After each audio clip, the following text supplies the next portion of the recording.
Hey YouTube, this is Lisa from the Backward Glance, and I have not put out a video since shortly before the lockdown last year. I actually had really big plans for last year to kind of change my business model. I was working on opening a second eBay store, and that was all going to launch like right around the time that lockdown started. I had to change some plans because I couldn't go outsourcing for a while, as I'm sure you are all in the same position. So basically, I spent a lot of time last year kind of just doing research, trying to hone up on some new categories. So what you'll see in this video now is a mix of clothing and hard goods. I'm getting a little more bold about shipping breakable things, which was something I used to avoid. So you're going to see a mix of things. Now, if you ever saw my videos before, you know that I was doing items that sold in a month or less, but I've had a lot of really quick sales lately. Today we're going to cover things that I've sold this month in less than a week. So I think that kind of fits that quick sale thing a little bit more closely.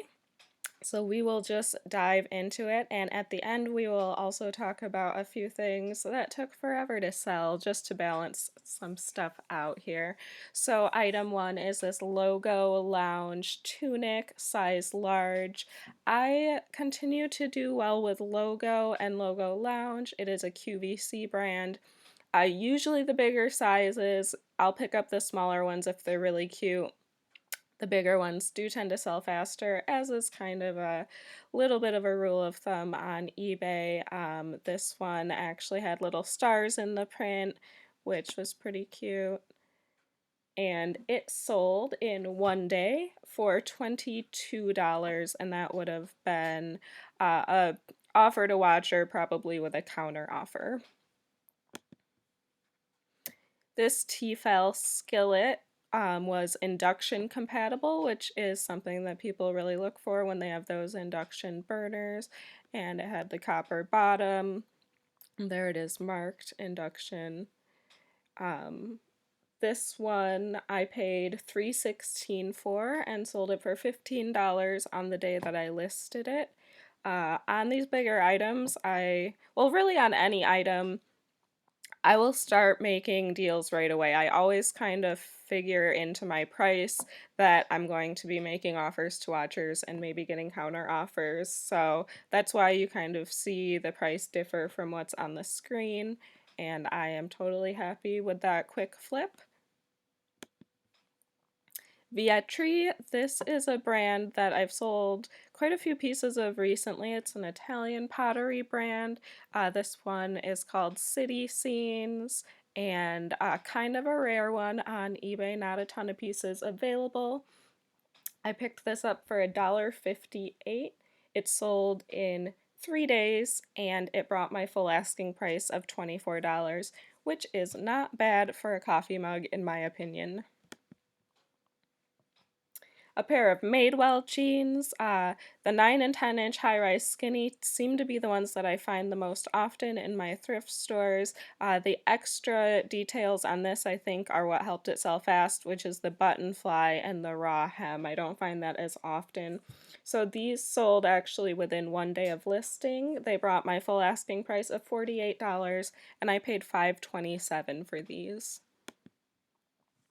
Spanx black velvet leggings. These were a size extra large, which is awesome. So Spanx is a little bit of a bread and butter brand for me.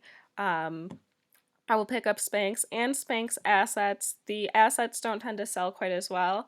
And the thing with these is when you pick up the leggings, always make sure that you comp the exact style that you have, because there are plenty of leggings that go for like $18 to $24, but then there's always some that are really popular at the time for some reason. So I picked these up thinking like I'll get 24 bucks from them, and looked them up, and they were selling obviously for much higher than that. I actually sold a pair of like faux leather ones probably a year and a half ago for $75 or something. So never just assume that you can slap a standard price on these Spanx leggings. Always see if there's something special. So I paid $3.16 for these. I sold them in 2 days, and $55 is what I got from them. So my full asking price.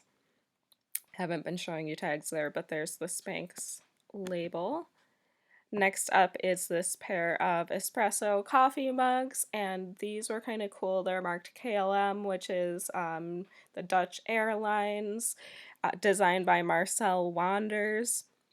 And there weren't a lot of comps to go off of on this. There was only one sold, none available. The sold was for a set of 6, but I decided to take a chance on these. I paid $2.11 for the pair of them and sold them overnight the day that I listed them for $28, so I got my full asking price for those. Here's a brand that I think I sold one time a long time ago and kind of forgot about it. I don't know if it's pronounced Vuori. These were called the Chase Performance shorts, just a women's basic running short. They do have this little V logo on them, and here's the tag that was on the inside. I paid $6.32 for these, which I thought was a little high, but the sell-through rate was amazing on these when I looked them up.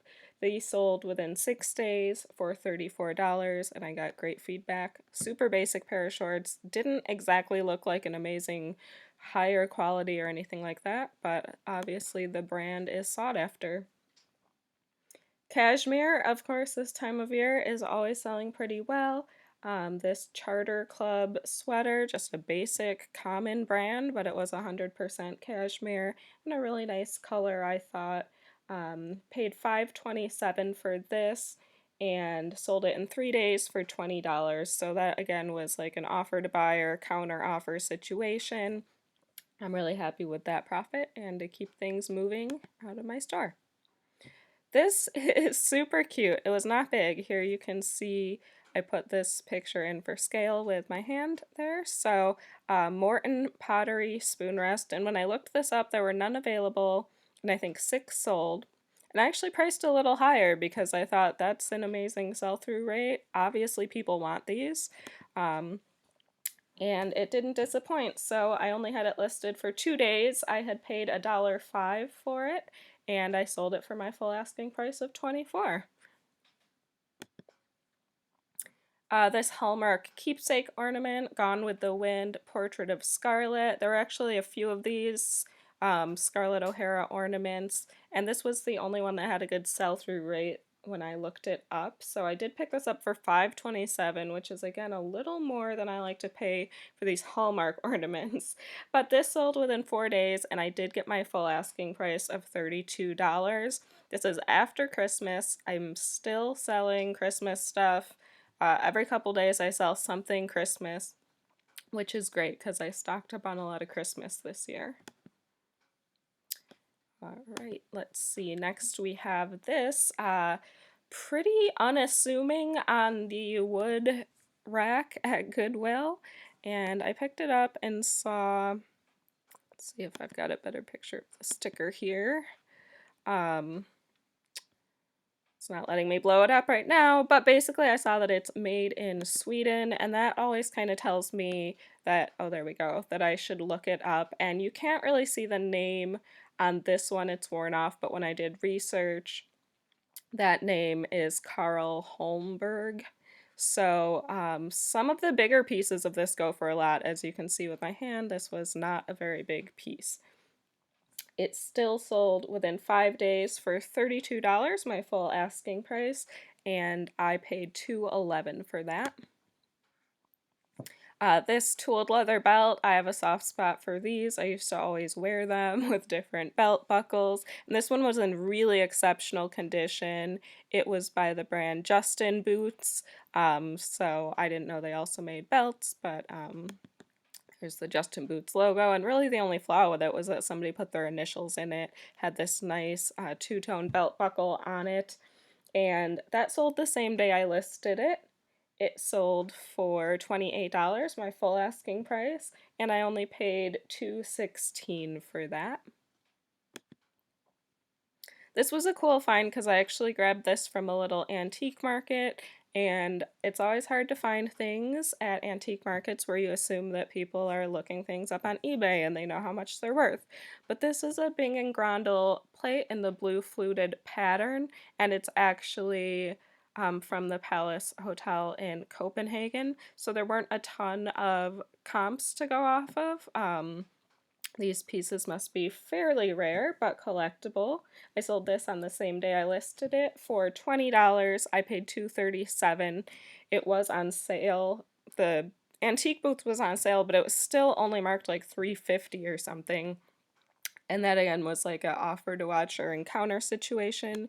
Here is the mark on the bottom. Now this blue fluted pattern actually can be very old. This is a newer piece. I think it was dated 2002.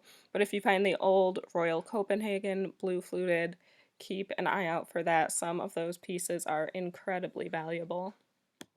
I have never found them in the wild. This will be the last one before we get into the items that didn't sell so well. So this is a totally new brand for me, Constantly Varied Gear. Not the catchiest name. Didn't really look okay. The leggings kind of looked like a higher quality, which is why I pulled them out. Then I saw this tag and I was like, I don't know. This doesn't look great to me, but I'll look it up. And to my surprise, not in insanely high prices or anything like that, but really good sell-through. Most of the ones that I saw were much more colorful. This one has just this like really subtle geometric pattern on it.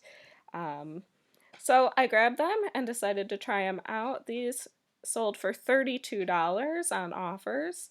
I had paid $7.39 for them, and they took 7 days to sell, so I will definitely keep my eye out for this brand in the future. So here we go with the wah wah wah items that took forever to sell. I just like to balance it out so that it doesn't seem like I'm bragging that I find all these great items that sell quickly. I make plenty of mistakes, and here is one of them. Stacy Adams dress shoes. These were genuine snakeskin. Now, I have sold Stacy Adams in the past, and it has always taken a long time to sell. Well, I think I just picked up one pair and I was like, I'll never sell Stacy Adams again. But then I found these and I was like, oh, they're genuine snakeskin and leather. The leather is croc embossed. It's not like real croc, but the snakeskin was real. So I had these for 16 months. I paid $8.42 for them, and I ended up selling them on an offer to Watcher for $20. I think I profited about $8. These were big and they took up a lot of room, and it was not worth it. I probably should have just gotten rid of them a long time ago. I work from a small space and I'm starting to reach the limits of that small space, so I have to think more carefully about the room I'm taking up. At any rate, they're gone, and I am happy to see them gone. And the last item that I wanted to talk about is this Duluth Trading Company men's button-down shirt, just a size medium. Duluth is a bread and butter brand for me, but what I've started to do is really only pick up the workwear or more special pieces. I think this piece just a little too basic. Certainly they sell, but sometimes they sit. So maybe if it had been an XL, 2XL, XLT or something like that, could have sold it a little faster. But hey, it's gone now, and again, I'm happy to see it gone. This one took 18 months to sell, and it sold for $12. I paid $3.20 for it, so I made a little profit, but was it worth the wait? I don't know. So thanks so much. I would love a comment or anything. Tell me if you are happy to see these videos popping up again. I also might consider doing some haul type videos in the future. Hopefully you learned something here that helped you. As always, feel free to hit the like, dislike, comment, or subscribe, and have a great day.